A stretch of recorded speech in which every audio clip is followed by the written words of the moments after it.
السلام علیکم ورحمۃ اللہ وبرکاتہ۔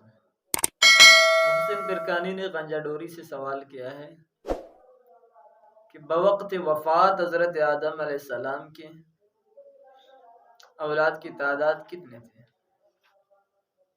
یعنی جب حضرت آدم علیہ السلام کی وفات واقع ہوا تو آدم علیہ السلام کے کتنے بچے اور بچیاں، پوتے اور پڑ پوتے تھے؟ تو اس کا جواب میرے بھائی، اس کا جواب سن لیجئے۔ اس کا جواب یہ ہے کہ بوقت وفات حضرت آدم علیہ السلام کے 40,000 کے قریب بچے اور بچیاں اور پوتے اور پڑ پوتے بھی شامل ہیں۔ کتنے؟ 40,000۔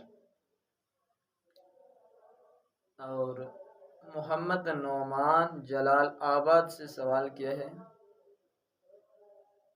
کہ حضرت آدم علیہ السلام کی وفات کس مقام پر ہوئی؟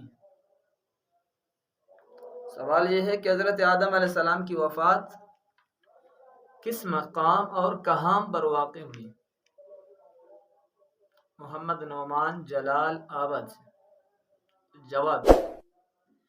جواب یہ ہے کہ حضرت آدم علیہ السلام کی وفات سری لنکا میں